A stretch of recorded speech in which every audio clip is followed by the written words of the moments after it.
Okay, it's now 6:04, and we'll call the special meeting of the Aubrey City Council to order.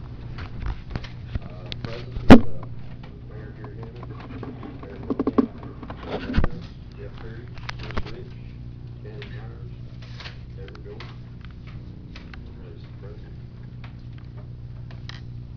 So we'll do our invocation. Jeff, Heavenly Father, thank you for bringing us together as a city like this. It's always good to come together. Let us make decisions and let all the things we say be led by you and glorify you. In Jesus' name, amen.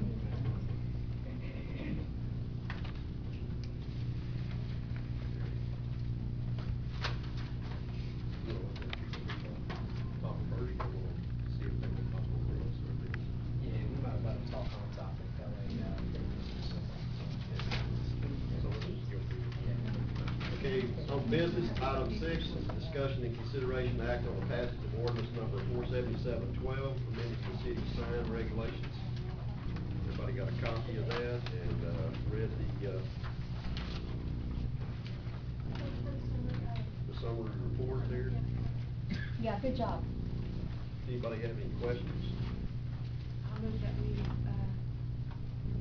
pass the ordinance. Second. We have a motion by Janice and a second by Roy. All in favor? Motion carries. Item 7 is discuss, consider, and act on the development agreement regarding the development of 915 South Highway 377, Aubrey City Development, LLC.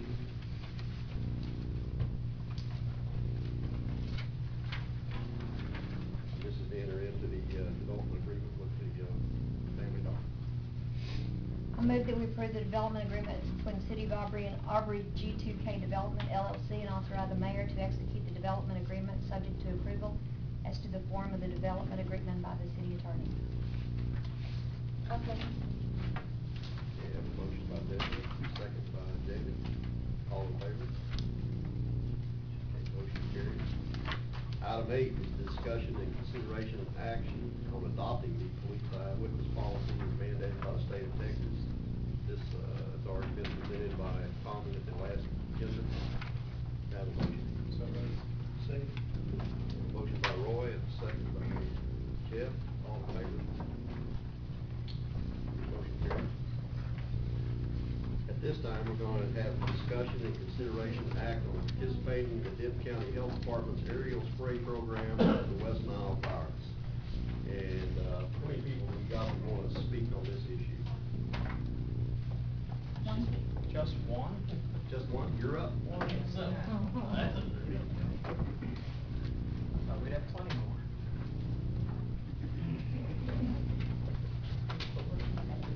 Can I say my name? Yeah. Okay, I'm Clifton McKelvey. Say it You don't know again. me. Clifton McKelvey. Okay. I'm new to this area, just moved here recently. I just want to speak on the West Nile deal. Come in contact with a few people throughout the week, talking about the meeting was coming up, and different people didn't like it, talking about agricultural and crops, things like that, and the horses. I know it's a horse capital of the United States. So I did a little bit of calling. I'm originally from League City before moving to the Dallas area, and there they spray, I think, once a month, if not every week. And you know, you see kids riding their bikes in the spray and all this, and you never ever heard a problem. And I never heard of a problem. So I called them today, along with some professors at universities. And Ashley Wilson of Galveston County told me there's literally 0 reports of anything having to do with kids, cows, you know, beef, anything going on, the crops. None of the spraying has affected anybody since, I believe she said, yeah, the 1960s. So, I mean, it's the same spray, everything. And said the worst part of it is the malathion that's in it, and still nothing. So, they haven't had anything here in Dallas go wrong with it. Nothing's harmed anybody. And then there was still on agricultural crops that I've been hearing people are getting mad about. But from what I've learned and from what a few professors have told me is that there's more pesticides in what they're using on crops than what's coming throughout these plains. So, you know, there's nothing there. And then lastly, just in closing, there's people that say, you know, your chances of getting flu and getting hit by lightning are better than getting the virus. But, I mean, you know, we saw a guy in Pilot Point, just here locally get it, a landscaper. And so he's got it, just this year, there's 693 cases alone in Texas. And there's 2 deaths just right here in Denton. And that's close enough for me to be scared for my kid. So, with that, I don't know, I think we should do it. I'd much rather know that, you know, say a kid is allergic to it, it's easier to put him in the house for 3 hours at night, in the dead of midnight when he shouldn't be on the streets anyways, keep him safe, than have him not be able to go outside every day and worry about a mosquito. So, you know, I'd much rather know that I voted for it, and a kid, you know, got hurt knowing that we've been trying to take care of it, than I didn't vote for it, and now a kid's died. I just wanted those little facts out there. And I have numbers, if y'all would like to call for Galveston County, professor at Brown University and a professor at Montana, if y'all would like their numbers. Thank you. Thanks. How do you spell that last name? McKelva, M-C-K-E-L-V-A. Thank you. Would you like to volunteer for any boards or anything?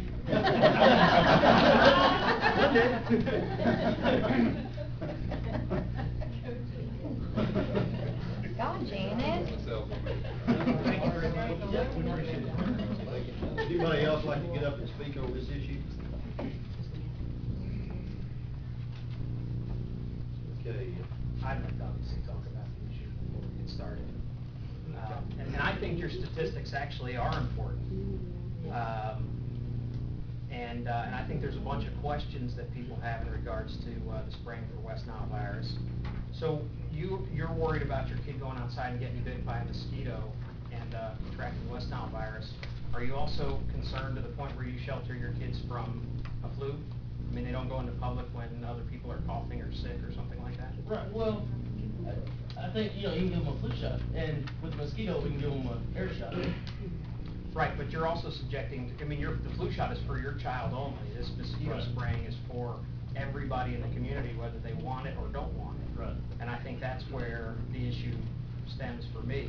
And again, I think your other statistics are important too in regards to the actual number of deaths and illnesses from West Nile virus in regards to you know, in relationship to other illnesses out there. Right. You are 1,000 times more likely to die from the flu Right. than you are from West Nile virus, but we don't mass inoculate everybody from the flu. Right. We make that's an individual choice. Right. So I mean, But I heard talking you about should, individual folks in the choice. audience, you'd be happy with the government coming down and giving you a shot for the flu? Oh, you don't? Surprising to me. Think about it, William, we did it when we were kids and it never affected any of us. They sprayed the town, once, But it's once, not, you know. it's a different issue than that. What is the? It's a, what's that? I was just asking what the issue is. Well, it's, All of the people in this town, there's a lot of elderly people in here, and they're all on a lot of different medication stuff. That medication stuff would be more detrimental to them than what this doggone spray on that would be. There's more harm than Tylenol. If you read a small pill. but there are a bunch of people, there are a bunch of young kids and other people that aren't on those medications, that this could be more harmful to But it's them never than. happened. There's What's not that? one case in the state of Texas where this spray has harmed one single individual. Not even a week long of sickness. Not one. I think it's impossible to draw the conclusion from one to the other. Well, I've called 3 different companies that the spray's made by. and- Well, yeah, and we have statistics here too that talk about the facts of the drug, Right. but these are facts being provided by the manufacturer. Well, no. I mean, There's I don't actually know a what website that I went on. It's called stopwestnilespraying.org. And I went through and I read it, and it's not even going against the harm of it. It's going against that they don't think West Nile's a big enough problem. Well, that's certainly part of the question, And but, so, I mean, but this nowhere is, is there but harm. ultimately what you're spraying, no matter how diluted it is, what you're spraying is a neurotoxin. Mhm. It affects the neurological system of the insect. It also affects the neurological, system of other insects, valuable insects like bees and others. So shouldn't So- we tell farmers to quit spraying it on their crops? There's more pesticide in agricultural cropping than there is. But this isn't a spray on crops, this is a Spray. spray over top of my house, and I don't particularly want my kids to get sprayed. But do you want to I eat don't off have- those crops that What's have that? those? But you still eat off the crops around here. still eat corn, we still eat everything else. Yeah, but that's, And they're it's an saying apples that's and more oranges harmful argument. to us than what's in the air. It's an apples and oranges argument. I choose to consume those crops, they obviously get washed and other things, Right. but I don't choose to have a spray put on top of my house or on top of my kids, and I suspect that there are people in town who don't want sprayed as well. You're not here tonight. But are you gonna go to that funeral when somebody does die from it? Look, obviously, there's a risk of me getting, I got bit by a mosquito yesterday, and, you know, the obvious irrational fear is for me to wanna be protected. But again, you can't protect people from everything, and you've gotta draw the line somewhere, and this is, again, it's so minuscule your risk of being sick from this, or even, first of all, being sick, but even more so, dying from the disease. You are more likely to go and get struck by lightning in your yard Yeah, I than you are understand that, but I dying. mean- So what risk do you take from you or your children getting struck by lightning? And I understand Stay that, in, but I mean, right? go ask Mr. Odell how he's doing right now, at a Pilot Point. He can't remember hardly day to day. Can I say something? Fire away. I mean, what is the statistics of the efficacy of this? How do we quantify whether or not this is effective? Is this a placebo? Is this something that's supposed to make us feel better? Is there some way to quantify how effective this spray is? How do we know that because we spray this, it's going to accomplish what is supposed to be accomplished? And, you know, to say things, I think, that are charged, like, are you going to visit so-and-so's funeral, I don't think furthers the discussion personally.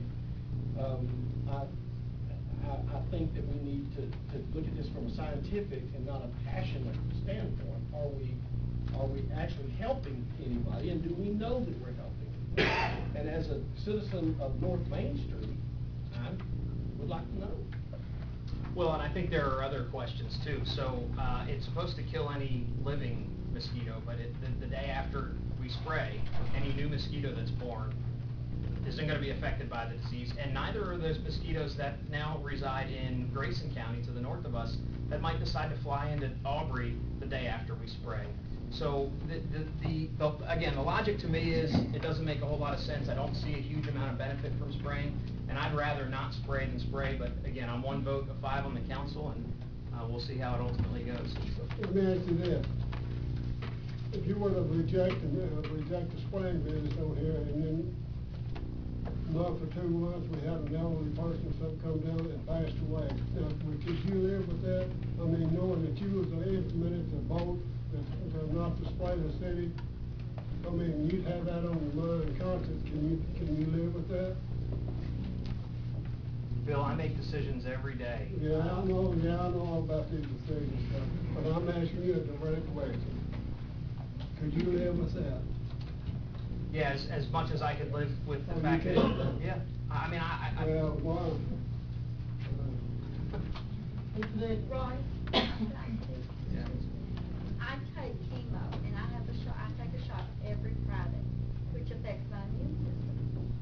I'm not getting to go outside, because I know the odds are against me. And, you know, and I'm speaking for myself, you know, I'm paying a guy to come over, make sure I've walked that whole acre to make sure there's no standing water, rake the leaves, keep the yard clean, but still, early morning, I don't go out, and in the afternoon, I don't get So to go out. you take the because I same, know. you take the same precautions that these other ladies here suggested that you take when it's raining outside and there's lightning.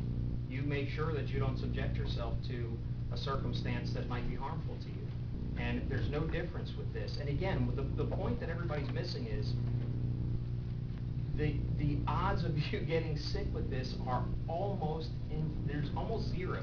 It's infinitesimal, the odds of you being sick or dying from a mosquito bite with West Nile That virus. ain't costing you nothing anyway. Well, It's not about money, Bill. It's never been about money for me. What's all the theory and stuff that you're going into, and all, what's the good is that gonna do? This will go ahead and spread and be through with it. I think one is one too many. And he was talking about the scientific. Well, part of it. sure. So one is one too many for car accidents in town too. We just had a young boy die here in a car accident. Put up traffic lights. We But- do all the but necessary we don't steps that are available to us to stop from that. We do 30 miles an hour. And no matter what you do, things still happen. Right. And this is gonna be one of those things no matter what. At least we can say we tried.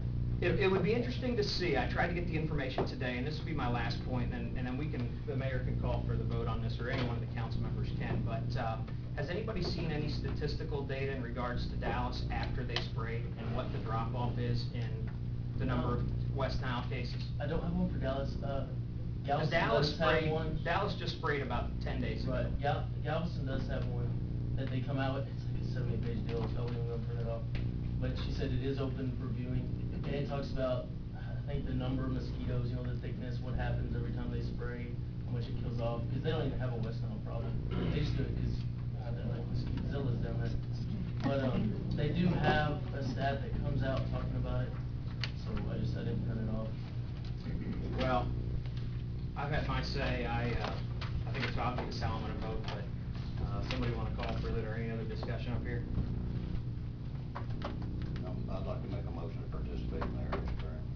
I second. We have a motion to participate in the aerial spraying, I have by Chris, and I have a second by Janet. All in favor? All opposed? Okay. Passes 4, 1 against.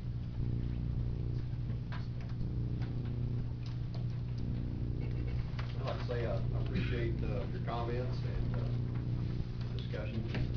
Didn't get heated, so that's great. We didn't need all those policemen. Yeah, that's a really good thing. Okay, item 10 is a review and discussion of preparation of the FY 2012-2013 budgets. And at this time, we're going to open it up for citizen participation and comments on the FY 2012-13 budget. And those of you that have signed up, sheet right there. Can we have a copy of it to look at?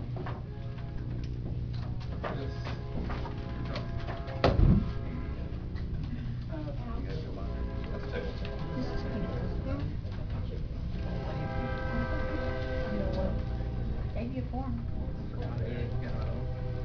And like I say, this is not the final budget, this is just a workshop budget, and it's a draft budget, and not the final budget, has not been passed, or will probably be amended. Okay, the first, person to sign up, Speaker David Bruce, will speak on this thing.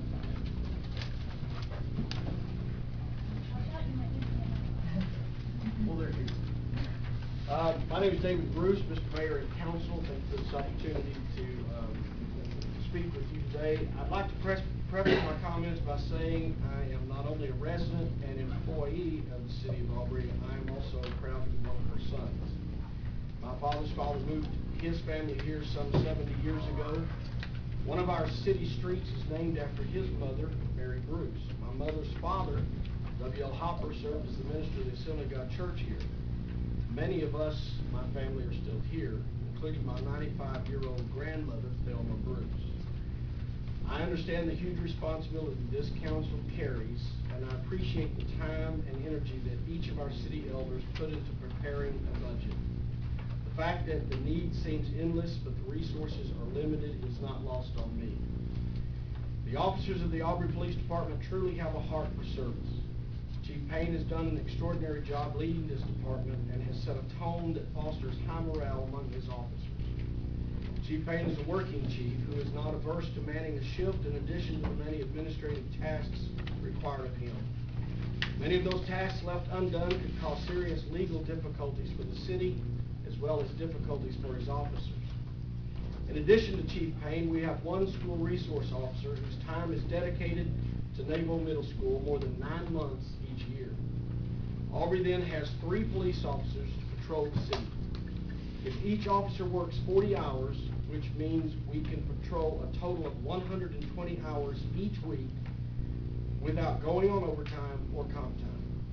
But since there are 168 hours in a week, this leaves 48 hours uncovered. If no officer gets sick, has any type of emergency, has to go to court, goes to training, goes on vacation, or et cetera. For the past 2 years, our night shift, after working 10 to 12 hours, goes on call, which means that we try to sleep while knowing that the phone could ring at any moment with an emergency that requires us to awaken, get dressed, and be prepared for anything from a major accident or family violence to a barking dog. We do this because we care, because we are professionals. But we do this while trying to be husbands to our wives, fathers to our children, good neighbors, and citizens. We thank you for being mindful of us as you labor to balance the needs of our citizens with the limited resources with which you help.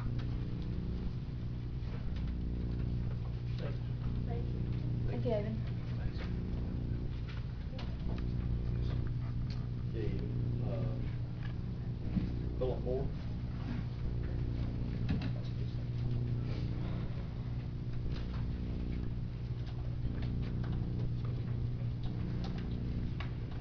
Mayor, Council, thank you for the time giving me to speak. I'm the chairman of the library board, and I want to start out by saying that my wife and I have lived in some really nice places. We've traveled all over the world. I've lived all over the world. Aubrey is one of the best places we've ever lived. It's a great place to live. And one of the reasons is because we have a great library. And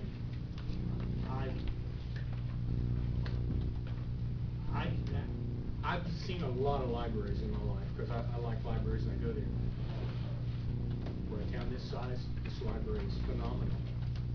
And something for all of us to be extremely proud of.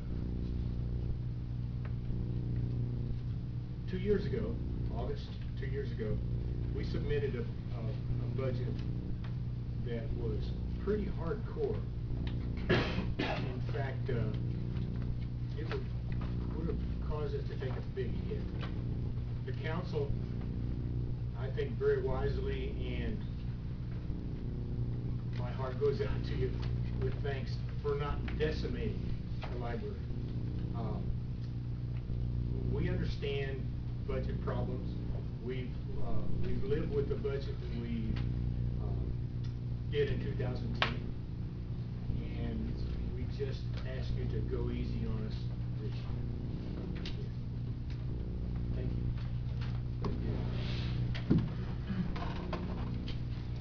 Georgia George.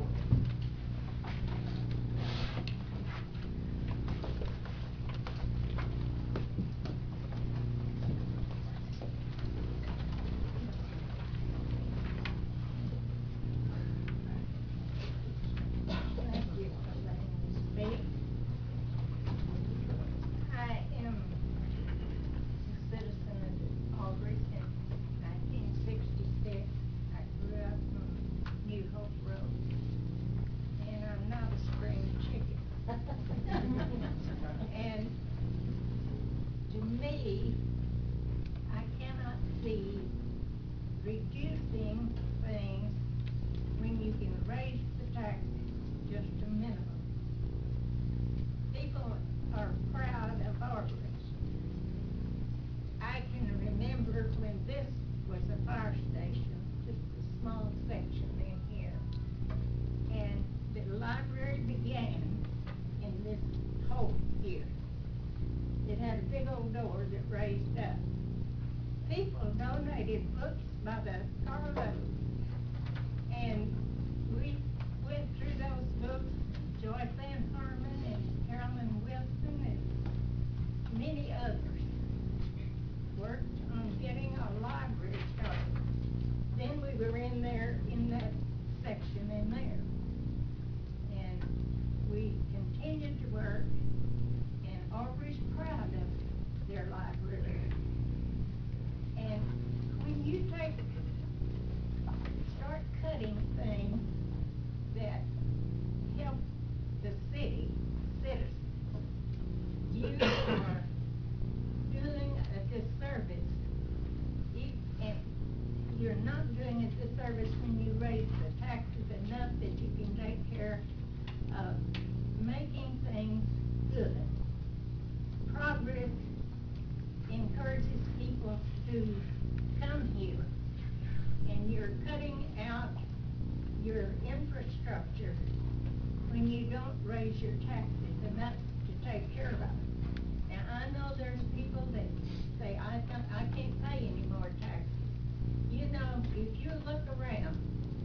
this restaurant, and look at the people there with children, and they can afford to go to eat out. They can afford to raise taxes. And so I would suggest to keep our library going, improving instead of degrading. And there's no way that you can do everything you want to do without raising the taxes a little bit. And our employees need, city employees need, salary increases. And so I suggest that, I bet if you ask everybody in here if they would mind their taxes being raised, they'd say, no. So, I fully believe if you want our town to continue to progress, you need to think about improving as you go. Thank you. While Mrs. George is sitting down, can we see a show of hands of people who'd like to see their taxes increase? I would pay everyone. Benefits the city. You want your taxes Benefits increased? the city. Benefits the city. Benefits the city. Okay. Depends on how you Not word just that. the library. Am I willing to pay for services? Yes. I can remember. If I could see that my taxes are being justly spent and not wasted. Hey, Isaac or Jason or Let me somebody in say the room. something else. Hang on just a second, Isaac or Jason? Jason, are you out there? Here he is. I'm right here. If somebody wanted to make a donation to the city and make it specifically for the library, are they able to do that? Sure. Okay. So y'all can, everybody can write a check and make it specifically payable to the library, and it'll go to the library fund, and maybe it'll help fund some of the things that We do that all are the subjectively cut. time, Yeah, we do. We'll do a little bit more. Yeah, we do. So can we have a line item for donations so that it's clearly delineated in Sure. the income budget? And I think we do that with every department. There have been donations to the police department that were specifically to them, and I think if you guys make a donation and say specifically this is for the library, I don't have a problem with making a line item for that particular department. Before we get there, I'd like to, for the official record, show that Deborah Goin left at 6:25. She's no longer council. Okay. The next item is Therese.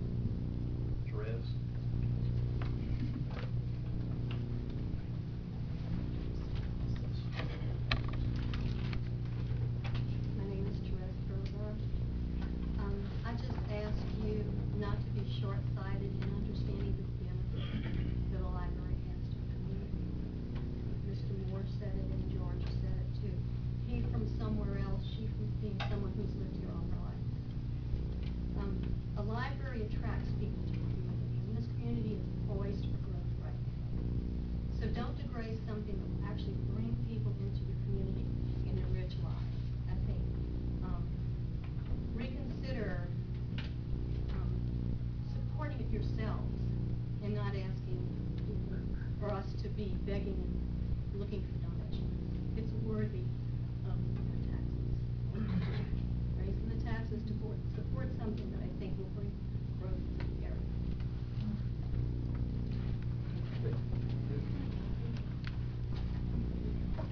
Cheryl Bikes.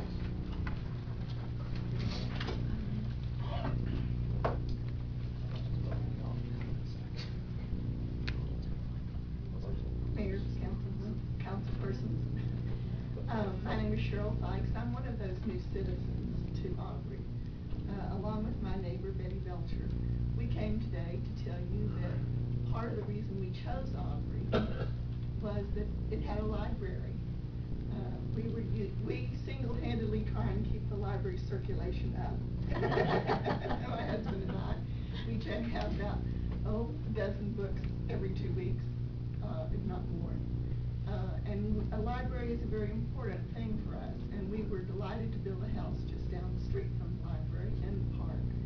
And we think those amenities are what makes Aubrey a wonderful community.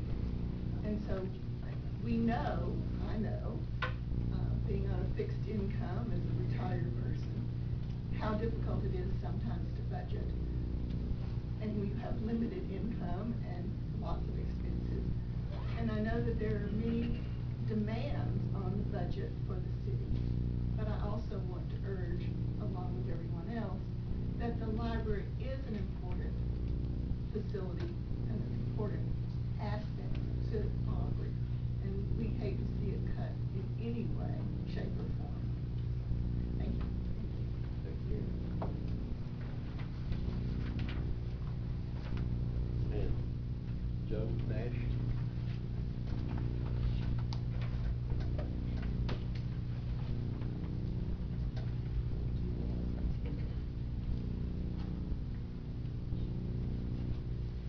Janet's probably gonna shoot me after this, but, For those of you who don't know, this is my mother. she's been working on the budget real hard.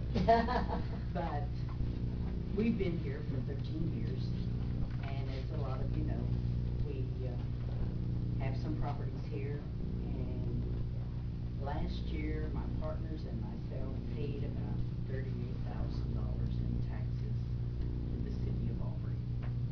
Now, I don't mind my taxes going up a little bit, providing you use the money for the right things, and that includes the library, because I've enjoyed it very much myself.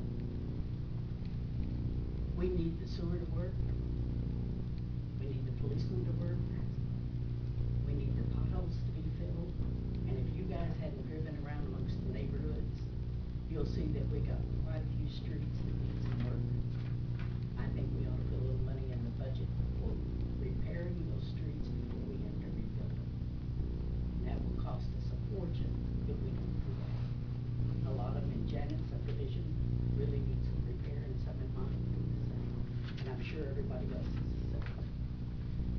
So, my husband used to say, you really don't own anything, you just rent it from the government. And that's, when you go to pay your taxes, you feel like you're paying a real high rent. But I'll be glad to up mine a little bit, and I want a fixed income too, so nobody's rich around here, but we would like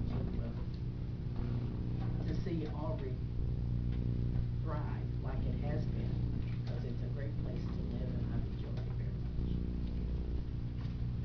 And the cops are doing a great job. Yes, they are. I hadn't gotten a ticket yet. And the firemen have been over to see me and checked out my house when I had the I'd like fire to say extinguisher. something else. I can remember when Aubrey, had to send the 11th and 12th grade to College Point. There was no pride, and, you know, they felt defeated. And everything that we have added to our area now, let's keep it going, not degrade it. Oh, and I have one complaint. Uh-oh, here comes. My street light's been out for 4 months, and I've complained to everybody, and I hadn't got it fixed. So it's official now. That's Jennifer's department.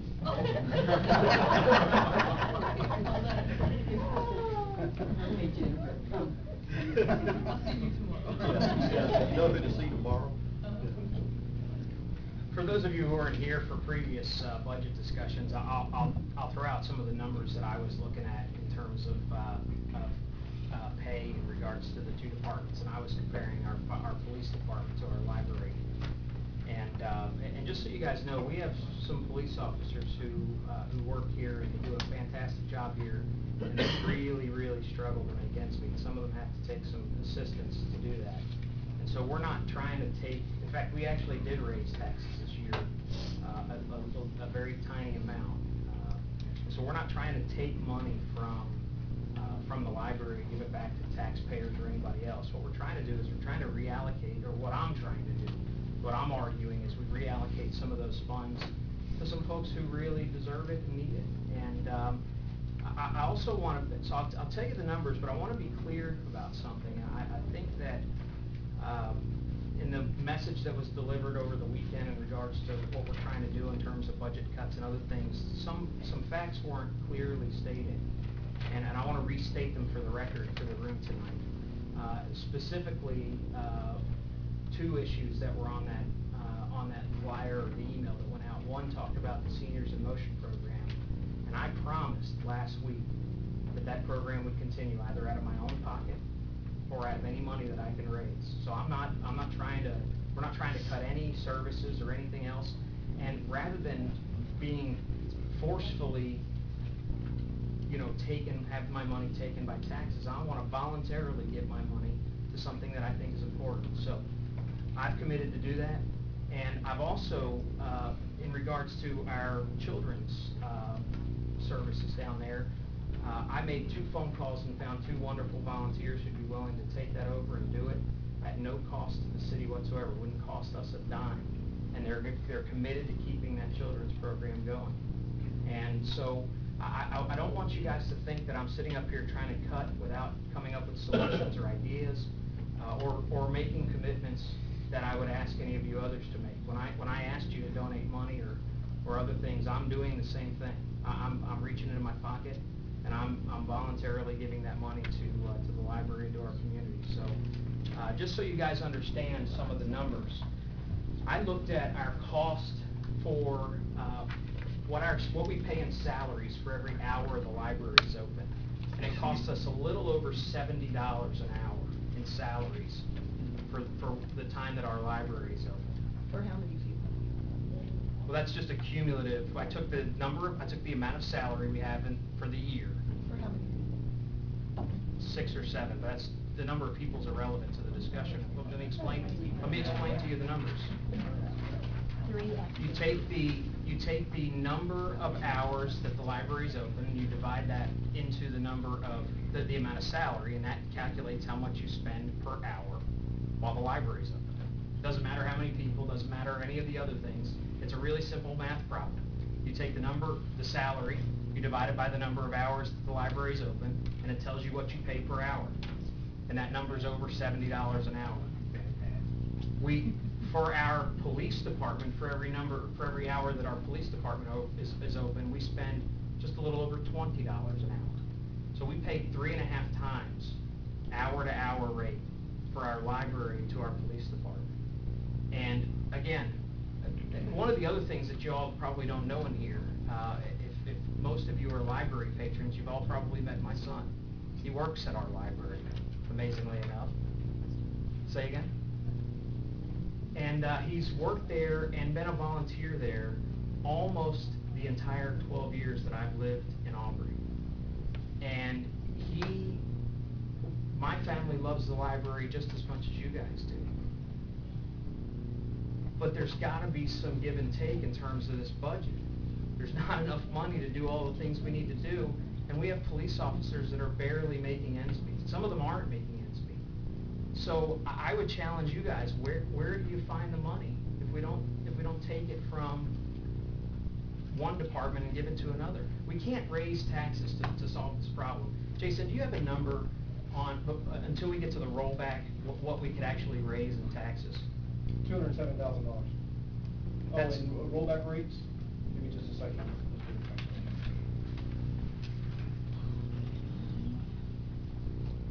So while Jason's calculating that, I just want to make it very clear to everybody in this room that this is an attack on the library. I had a personal meeting with Kathy over the weekend. I said the same thing to her. There's a very high potential for the ramifications of any cuts in the library budget to affect my family personally. My son obviously would be the one of the very first subjected to losing his job. So this isn't an easy decision, but it's a necessary one that we make for our city. And I'm open to suggestions. Raising taxes isn't one that I'm open to any more than we've raised. I think people everybody's at home struggling too, and to force them to give more money just doesn't make a lot